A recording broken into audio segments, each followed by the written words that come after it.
So, what sort of experiences were you having? What sort of thing were you talking about there? With these brown aliens that I was sensing, I really feel like I was getting that kind of visual impression coming up from my subconscious that there was something there. And so I think back to the channeling session, and it's like they were saying that they lived in these big boulders. So I think I have Australian fairies in the backyard. Hello there, welcome back to the channel. So there are all sorts of aspects of reality that we can link into and connect with when we really start to open up and use our subtle energy, intuition to connect to those higher vibrations. At the moment, around the world, we've got loads of people waking up and realizing that the world is not what it seems. Now, I wanted to kind of highlight some of this aspect of what is possible and the way that we can interact with these energies on a very, very pleasant exchange, even if initially it might seem a little bit more disturbing. So I spoke to Lux Lingen. We've had him on the channel before. He's the guy behind the Society for Earth Grid Healing. And in the past, he and I have discovered we have loads of synchronicities and synergies. And so we explored a little bit about some of Lux's past and what he's experienced as he interacts with nature. What I really want to talk to you about today is actually about your experiences, some of the experiences that you've had out in the field, as it were, in your developmental journey. And I know you work a lot with shamanism, but you have highlighted a few things that have occurred to you, what we might describe as wow experiences.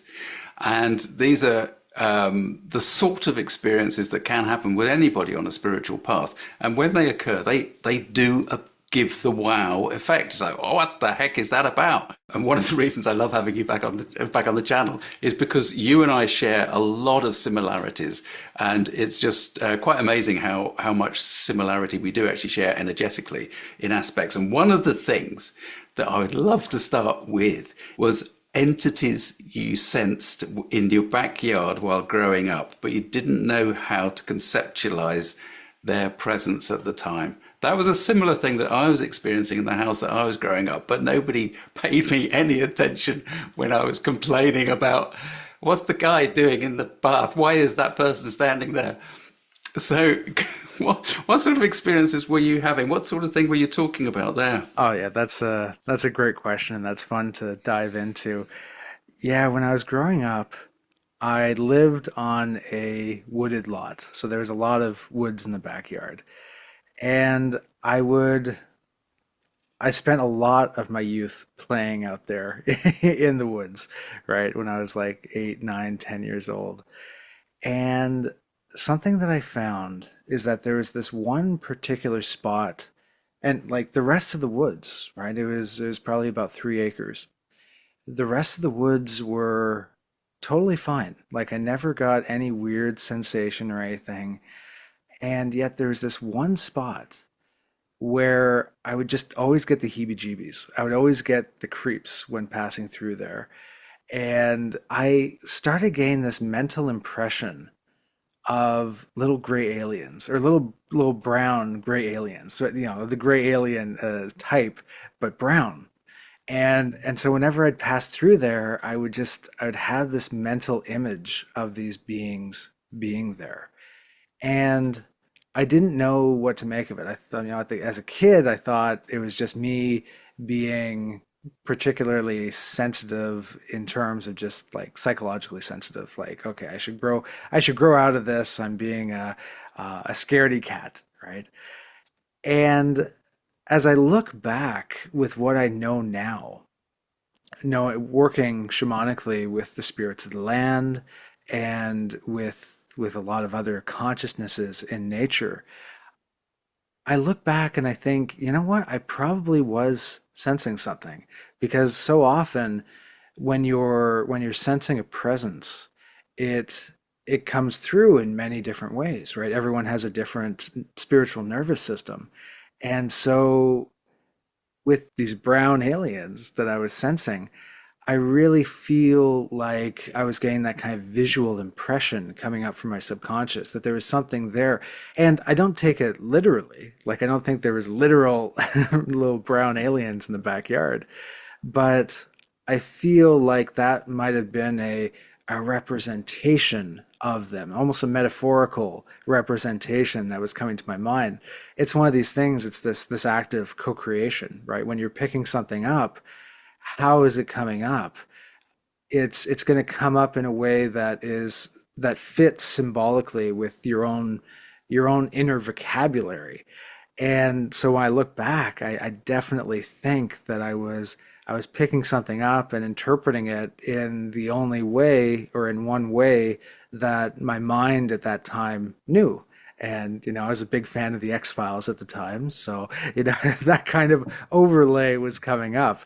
I have no doubt that there was something out there, and I don't even think it was negative, even though I was getting the creeps when I was going through there. That, I mean, at a young age, I've also interviewed so many different mediums and other spiritual practitioners.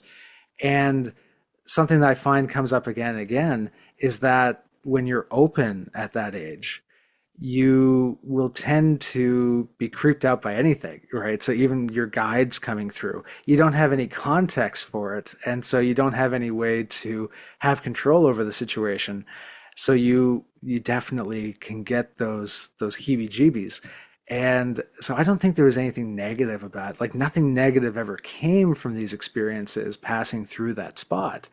But I definitely think there was some intelligence or consciousness there that I was picking up on.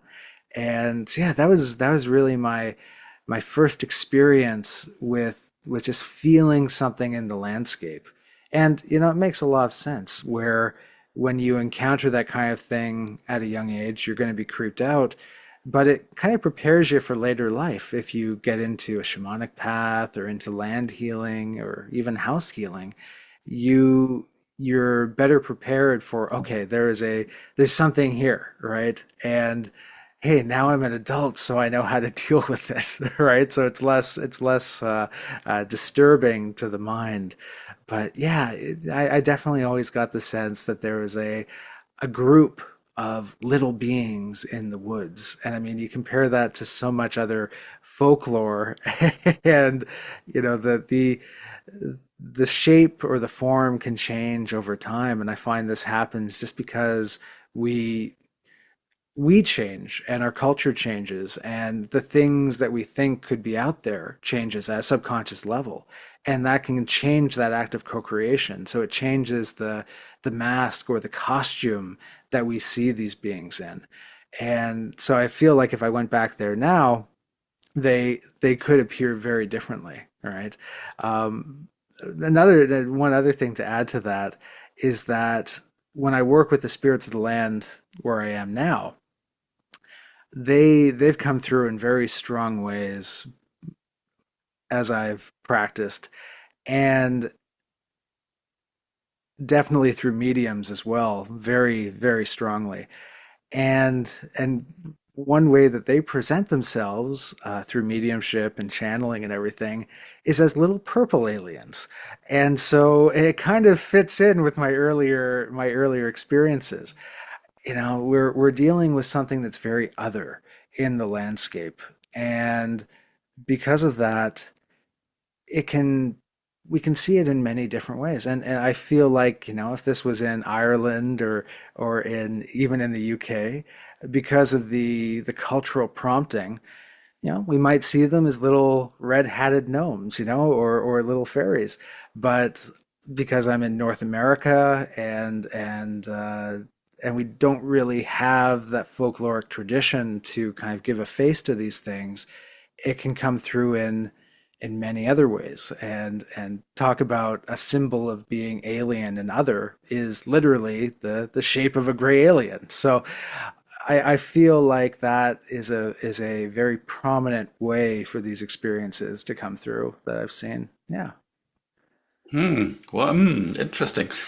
Different coloured aliens it's an interesting concept that in terms of detail of symbolism. But I think I completely agree with what you're saying. It absolutely is about the symbolism of the individual and the processing that goes on within, in relation to the external environment. Because you also highlight the fact that as you just mentioned just there, you have experiences where you're out in the landscape with a spirit medium, for example. And one of the points that you made in your email was that the first time you made contact with the spirits of the land was through trance channel. And now those mediums that go into trance and sometimes do the physical mediumship as well, they can be quite quite powerful messages that come through. So tell us about that particular one, because obviously that was quite impactful for you. This was a fun one, and it was followed up by a synchronicity that really hammered home the point that there's something here. So yes, I was working with a medium who was channeling the spirits of the land, or the consciousness, what I conceptualize as the consciousness embedded within the landscape. And so the medium went into her trance, and she was very much a trance channel. So she would allow things to speak through her. And she reaches out, and what happens next is all she starts saying, like all she says is me. And this just goes on and on and on. And I have no idea what's going on.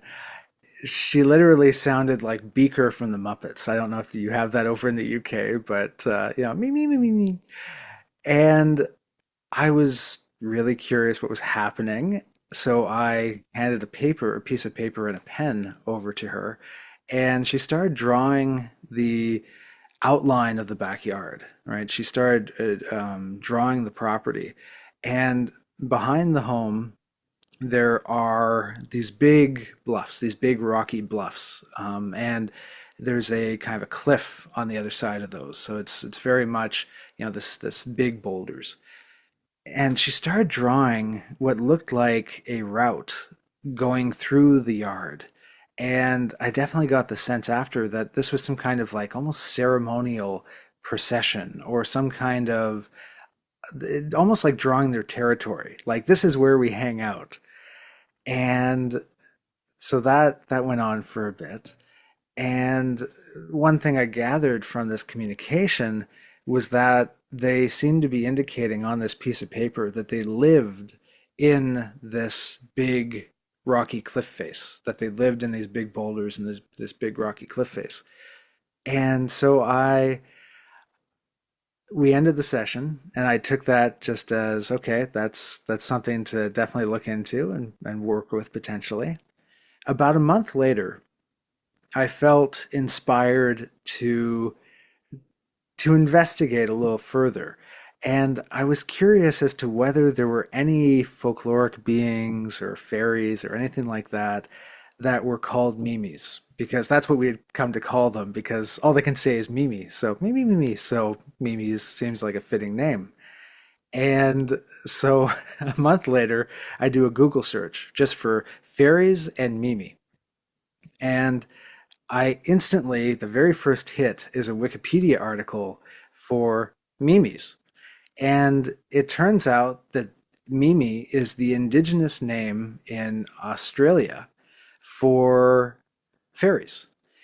And it gets better because the number one piece of folklore about them is that they are very thin beings, almost alien-like, but that they live within the crevices of rocks. And the folklore there is that they're very wispy and tall and thin, and so wind can really mess with them. So they hide in the rocks, and especially big boulders. And so I think back to the channeling session, and it's like they were saying that they lived in these big boulders. So I think I have Australian fairies in the backyard.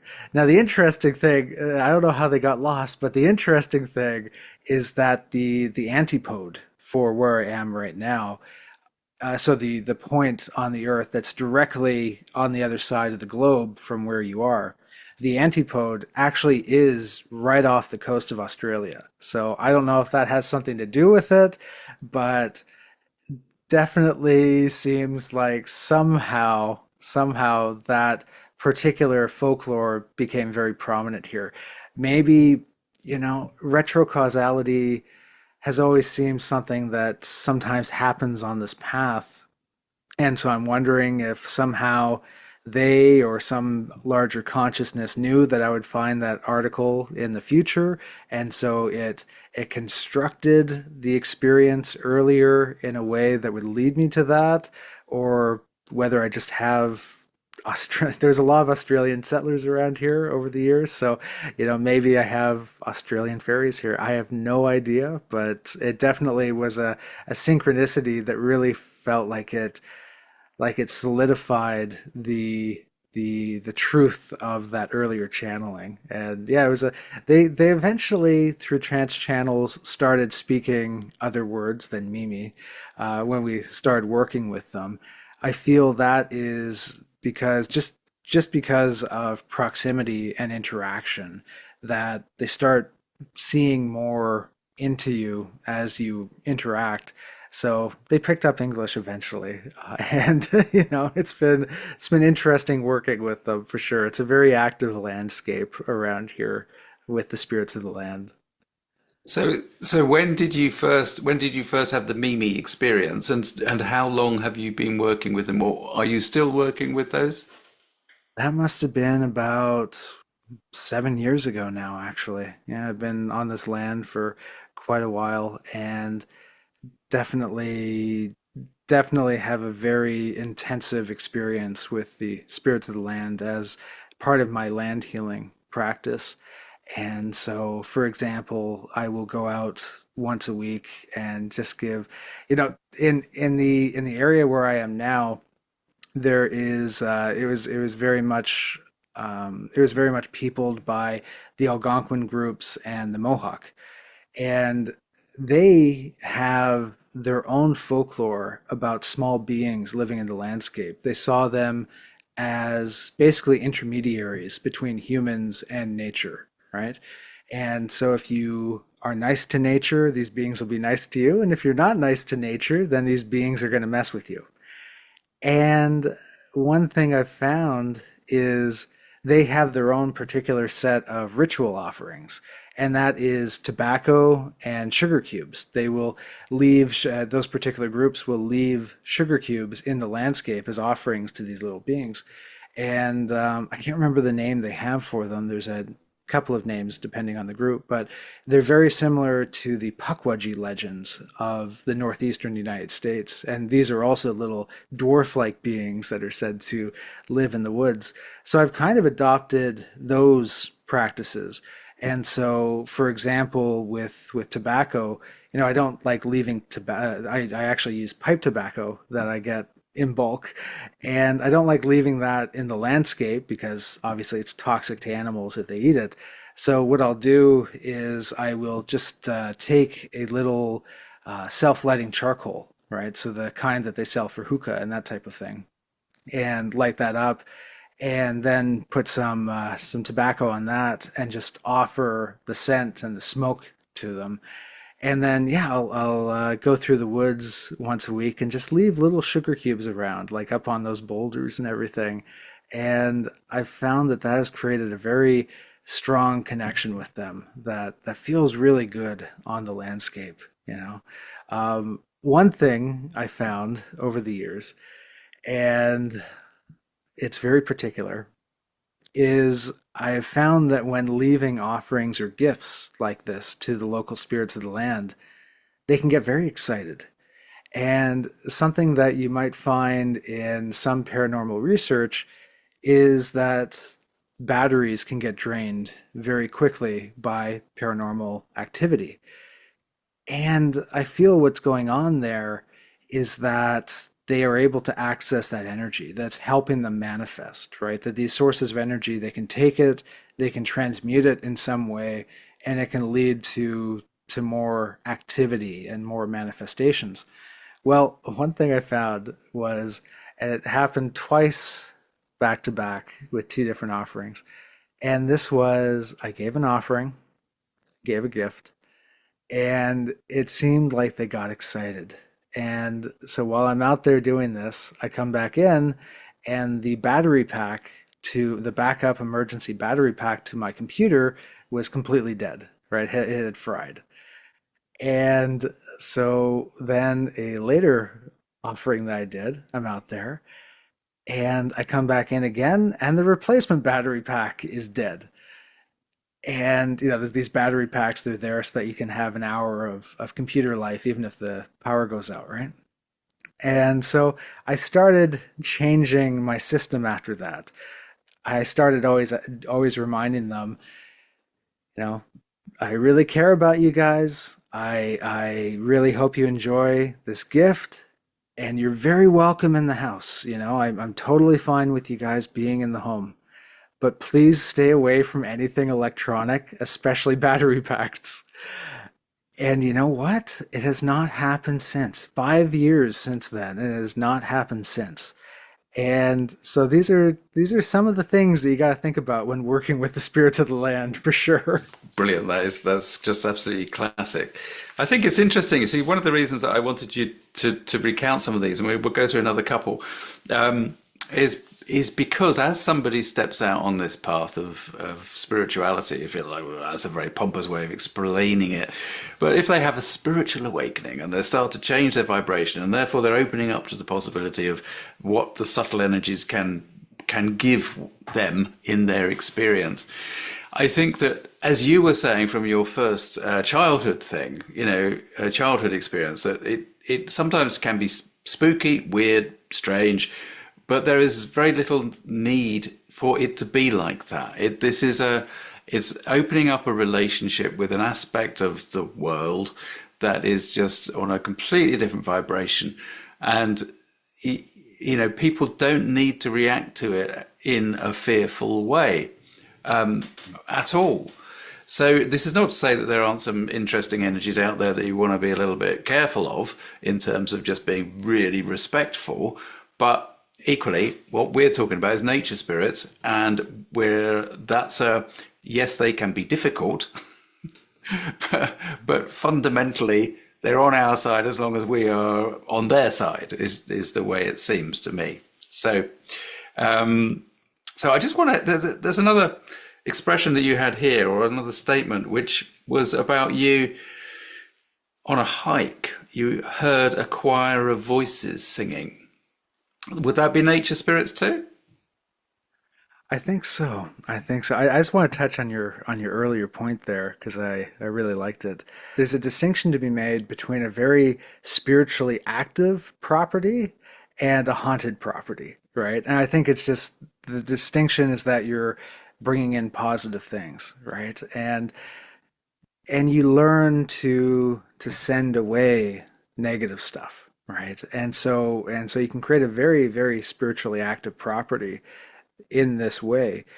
And I absolutely love it. I think I've always had this desire to live in an area that is incredibly spiritually active. When I was in my early 20s, I had this idea that I was playing around with of buying a cottage, a remote cottage somewhere, and and I was deeply in kind of ceremonial magic practices at that time. And I was thinking, get this cottage and then prove the paranormal by just going in there and doing everything wrong, like messing up every ceremony in a way that and I guess there's a fundamental need early on in my life of proving that there was going to be something there, and I wasn't afraid even if it was dark stuff because it was fulfilling that psychological need I felt at the time of of just knowing that something is out there, right? So thankfully, I never did that. It feels a bit like the Evil Dead movie, I think. But so thankfully, I never did that. But throughout my practices, my shamanic practices, it confirmed itself to me over time, and that's been a wonderful thing. That positive presences can can reach out and really show their presence. So yeah, with the choir heard on the landscape. Yeah, I was out for a hike and there's nobody around, right? This is a very just not an area where you would expect to hear anything like that. And started hearing these very ethereal singers, this choir off in the distance. And it was just being carried through the area in this very angelic or ethereal way. It just sounded like this angelic choir, really. And so walking through that landscape, it's like, where could this possibly be coming from? And I definitely don't think that there was some choir out there in the woods that day. And I feel like it's just one other way that these spiritual presences can come through, right? So it's not always an inner vision or something. Sometimes you hear something. And I think they were just communicating that this was a very special area, that this was a spiritually positive area, right? And so ultimately, that left me feeling like, okay, this is a place that's safe and it's spiritually empowered, and I should definitely spend some more time here, right? So it's very different than the other occasion that I mentioned, where I went to a very spiritually active place. Well, I'll just dive into the story now if you don't mind. So I went on another hike, and this was on the north end of a provincial park that we have around here. And I went to a place that's a little out of the way. It's way at the north end of the park, and this is very much a canoeist park. So people go there to canoe, and they're so if a camping location is not on a portage site or a lake that you can reach with the canoe, people don't really go there. So this where I went was a place that you had to hike in completely. So very remote in that way because nobody else was there. And when I got there, actually, I was the only person out of four campsites on the lake, even during a relatively busy time. And what I found was about half an hour before I reached the location, I started feeling watched very, very heavily. There was just this overwhelming presence of something out there observing me. And it didn't feel negative, but it felt very powerful. It was just there, and it made me look over my shoulder a whole bunch because it just that feeling of being watched can be uncomfortable when it just continues. And so I eventually get to the campsite and start putting up camp. And it doesn't go away. You know, I'm out there cutting wood and everything for the fire, and it's still there. And it comes to a head when I'm sitting at the fire pit and I have a little fire going. And I eventually decide, okay, you know what? This is something with the spirits of the land. You know, it's a little slow on the uptick here, but I was like, this is something with the spirits of the land. I should introduce myself, explain myself as not a threat to the area, and and just, you know, in general, get to know them. So I do that. You know, I speak out loud to them, and that seemed to quiet things down. Now, what was really curious was that as the fire was burning down, and in the coals of the fire, there was a perfectly formed face. Like this didn't feel like pareidolia. It was it was within the embers of one particular log, and it just was so perfectly formed that it did not feel like pareidolia. And it was looking directly at me. It was perfectly situated. And that whole presence that I had been feeling throughout this experience, it just felt like it solidified into this experience of this face. And it definitely felt like something coming forward and saying, "Yeah, we're here, and we see you," you know. And it didn't feel like anything negative, but it didn't feel positive either. That was the weird thing. It felt very neutral and very wild, very, very wild. And this is something that I found on other land as well, where sometimes you have spirits of the land that are not necessarily positive and they're not negative, but they are neutral. And I've come to call these kind of wild or feral spirits of the land. They're kind of like raccoons. that, they might come around and they get in your trash, and if you don't disturb them, you're not going to have an issue. And so they come by, they'll eat and leave. And I feel like in those cases, often what they're doing is coming around and picking up kind of the energy that we've shed, right? So if we've had an argument, or if we've had any kind of emotional disturbances or outbursts, it's almost like that gunk can get in the area, and these kind of feral spirits of the land kind of can absorb that, kind of eat that up. So, anyways, back to this camping excursion, this hiking excursion. It felt like that. It felt very, very wild. Now, one interesting kind of confirmation event that happened a few years after was that, do you follow the work of David Paulides at all, and his Missing 411? No, I've So not. he's Not. he's a former Bigfoot researcher, former policeman turned Bigfoot researcher, and he was at a national park a number of years ago in the United States, and he came across this.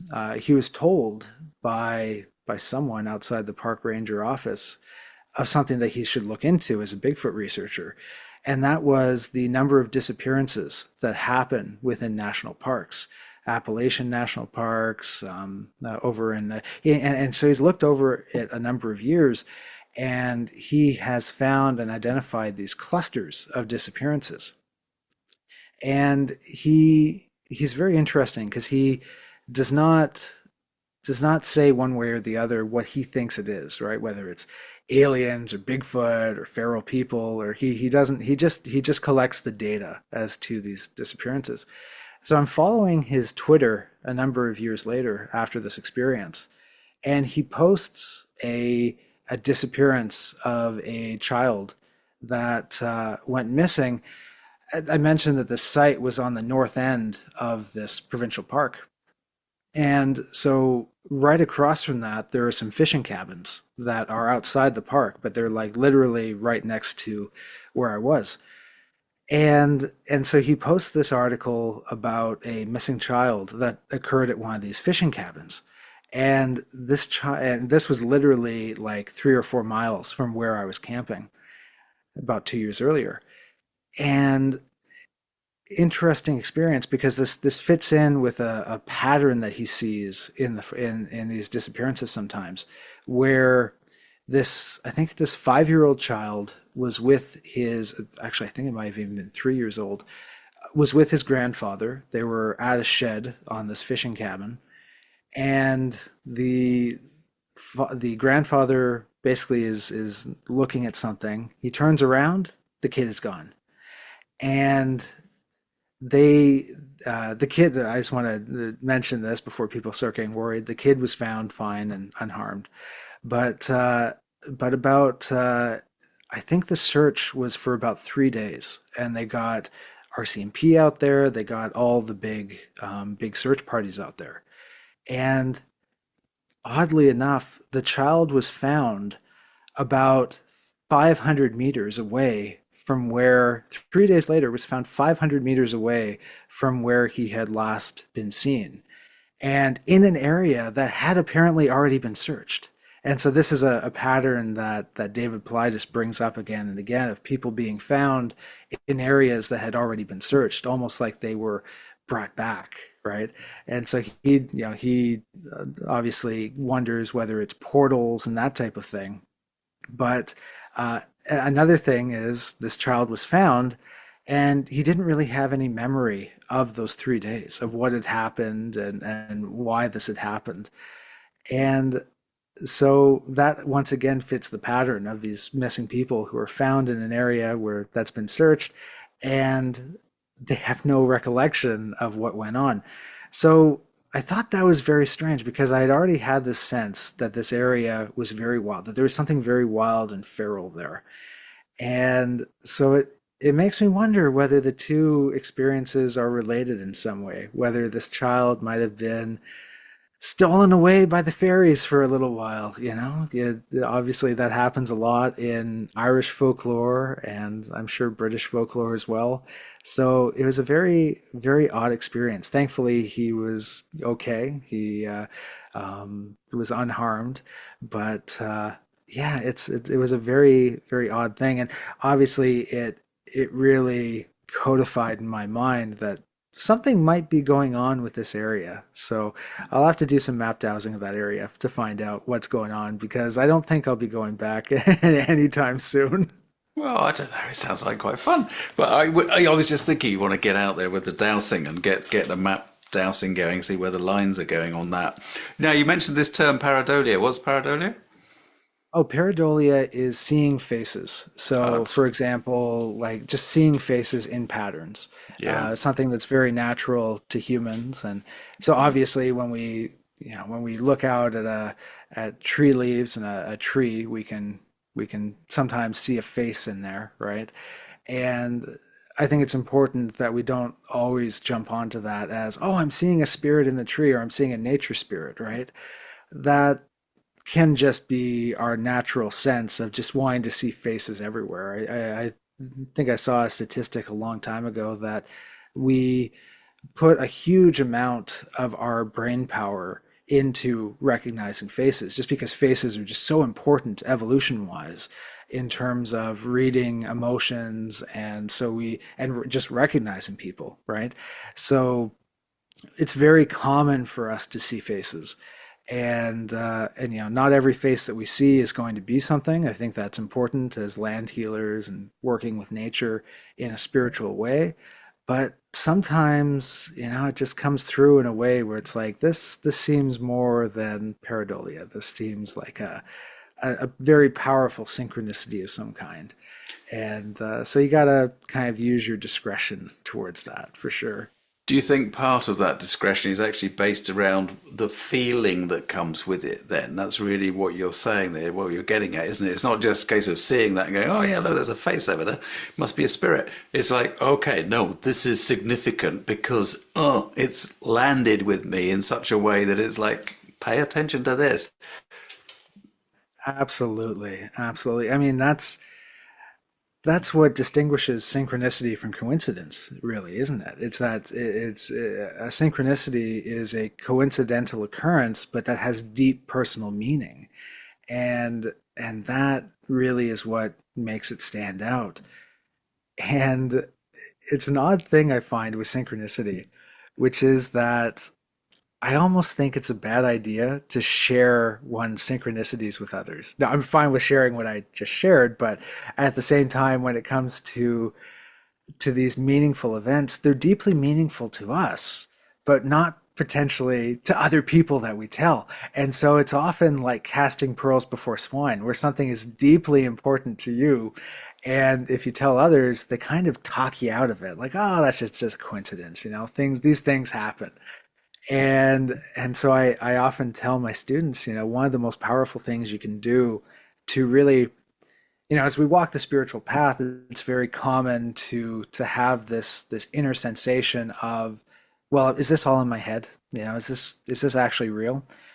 And so I often advise my students, you know, write down every single synchronicity that has happened in your life and also write it down, like well, write it down as soon as one happens. And then you have this list, your synchronicity list, and you can read through it and it will remind you that life is meaningful, that these things do happen.